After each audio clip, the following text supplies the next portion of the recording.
Namaskar. Interesting news coming down the pipe. Trump has settled for $16 million with CBS on a lawsuit that he brought against them in a court in Texas. And he was joined by a congressman from there.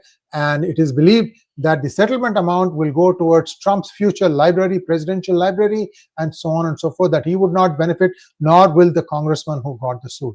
What was this all about? Well, there was an interview, or probably two interviews, on 60 Minutes with Kamala Harris, but there was something else that was technical about it, that this was before Trump won in 2024 November, that basically looked like misleading advertisement, and this is what Trump went to court against. Initially, he demanded $10 billion, then he upped the ante to $20 billion by threatening to bring a federal lawsuit on top of the Texas lawsuit, and finally he has settled for $16 million. Well, this is the story as far as Trump winning against CBS is concerned.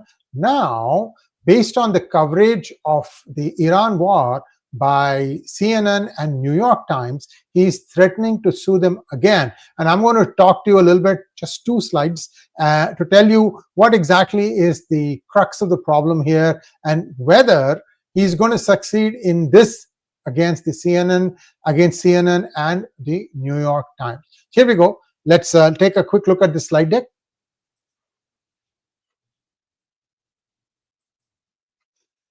So against CBS, he did win, and that would perhaps embolden him. He's also won one other lawsuit, I'm forgetting who against. So he is now going back and sort of settling accounts, if you will, of all those media publications that tried to throw mud on him, and some stuck and some did not stick. Now he is taking revenge, redemption, whatever you want to call. This is what is happening. So what happened in the case of war coverage by CNN and New York Times? Well, what Trump's lawyer has done is he has sent a legal threat letter demanding retractions. That means I take back what I said, wherein the coverage where Trump says that this coverage was false, defamatory, and unpatriotic. I'm not a lawyer, but I can tell you this is, don't think it is anti-patriotic or unpatriotic. I mean, somebody is telling the news, and look at the news also. There is a slight doubt in my mind. Let me just read the portion that Trump is objecting to. Both CNN and NYT, by the way, first response, fired back with 0 apologies and 0 retractions planned. Now, the problem is, he said that he took objection to the fact or to the news that they reported saying Iranian facilities weren't completely destroyed. Tell me something, guys. You know what happened in Fordo? You know what happened in Natanz and the third location? Do you think they were completely destroyed? What is the meaning of completely destroyed? So this is, basically setting on a nuanced term here, completely destroyed. Destroyed is destroyed. And how will Trump prove that they were indeed completely destroyed? And how will they prove that it was not completely destroyed? So there are all these questions, nuances. I don't know, but in the past I've seen the news media organizations put up a front only to cave in later when something else goes wrong or something happens in the back room dealings where they figure that they don't have a case and they do settle. So he's specifically targeting CNN's Natasha Bertrand, that she be thrown out like a dog. Strong words for a president, I would say. Excuse me.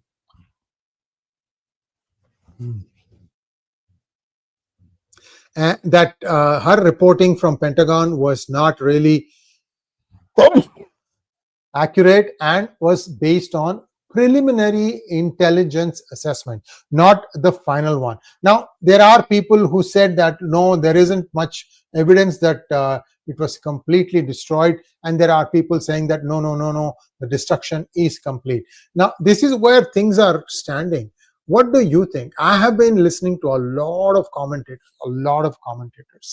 and one of the things that's coming through is that United States and Israel made their intent clear that they were going to take out the Fordo facility, maybe 2, 3, 4 months ahead of time. If that much time was given to Iran, do you think Iran would be just waiting there with their nuclear stockpile come hit me, I'm still safe? So that is one question. Let us say that they tried to move. Would the United States or Israel not have known that by looking at the satellite footage? So is there a wink, wink, nod, nod thing going on here? Because we do know that, and I said this thing, not many people have observed this. I said that Israel was tired. They started fighting from 7th October 2023. We are now in 2025. They're almost 2 years into war. Small nation of 8 million people, where almost everybody is conscripted one time or the other in their lives. They can join the army at a short notice, get trained, get in shape for fighting, whatever it is. So is this something that Israel wanted? So there are some views that Israel was tired, Israel wanted a ceasefire, and that Iran was actually starting to stand up to Israel's incoming attacks, and that because Iran had known that US was going to send in the B-2 bombers, that they did not turn on their air defenses, on nor did they try to intercept them. So if Iran was willing to take a hit on Natanz, which has 15,000 centrifuges, and Fordo, which has 2,700, these are operating centrifuges. Natanz can have up to 50,000, 50 centrifuges. These are big circular tanks. So would Iran still take that kind of a loss? A lot of questions here, and still nobody knows who is in power in Iran. Are the Ayatollahs still in power? Also, one other important topic or fact that we may have missed out. Why did Trump say we will spare Ayatollah Khamenei? Well, it is because he's the equivalent of the Pope for the Shias. He is the supreme Shia leader. So if you do something like that, a lot of people are going to take very strong objections to. Many regional countries could also start screaming bloody murder. I don't know. I'm just saying that I'm thinking loud here. So was that the reason why United States said, okay, let's lay our hands off of the Khamenei and let him be? So many things now still up in the air. And for one thing, Israel is recharging. They are trying to get more weaponry from America, which is trying to produce as fast as it could. In fact, some of the things that were directed towards Ukraine are now beginning to taper off, and Ukraine is now practically trying to see how little scrap of land that they can still keep for themselves.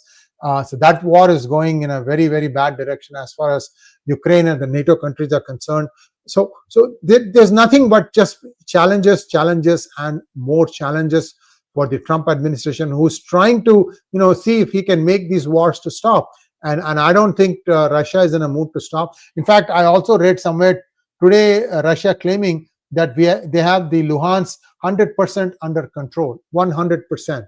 That is a statement in itself. How can somebody say that? Which means that they think that they have gone to every road and street of use in that area and they have got it. It's a big province. So that's where things stand as far as the conflict between Ukraine and Russia are concerned. I have a few questions here from you. Let me just try and answer those, and then we can wrap it up. First question from 𝗓𝗡. Sir, Iran has exited IAEA. Will this warrant another round of strikes from USA or Israel? Well, Iran is also a signatory to the Nuclear Non-Proliferation Treaty. And that would, I think, exiting IAEA automatically means that they're also leaving that. Yeah, there will be ramifications. We'll have to wait and see what happens. When will Israel say, okay, we are recharged and ready? When will US say that, yes, we are ready to give weapons to you, and we are also ready with the pipeline, so that if this thing continues for a long time or a longer time, we can keep you supplying? Who foots the bill? That's a bigger question. US taxpayer, as always, you and I don't know. So these are all questions that's being asked. Certainly they don't want war. I mean, Trump administration doesn't want war.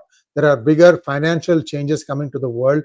That's what they are trying to concentrate on. But this is something like a needless distraction as far as they are concerned. Krishna Kishore wants to know, parallel question, why India is letting Pak media back? Whose livelihoods are Trump or Modi ji letting go when they tone down? Well, I'm also curious to know that. As far as I know, we are still banned in Pakistan. So if one, YouTube channel can wreak so much havoc there, just imagine how frail these people's egos are in Pakistan. And as to why India is allowing it back, I don't know. These are all, sometimes Tom and Jerry cat and mouse games where they may be trying to do this thing just to try and get something else from Pakistan. Who knows? I have no clue. These are diplomatic things that, go forward, come back, that sort of stuff. CNN, on the day USA hit Iran, was threatening USA on behalf of Iran in their news. Did this trigger Trump? Well, a lot of things trigger Trump. CNN has been a critic of the Republicans for a while now, but they do have one Republican spokesperson, Scott Jennings, who does a fairly good job of defending the Republican point of view. Actually, I like CNN back and forth because they seem to have some good stuff, although sometimes they go totally left, and at that time they just go, cry and cry reverse. Thanks for watching. Please like, share and subscribe to our channel. Don't forget to click on the bell button for notifications. Namaskar.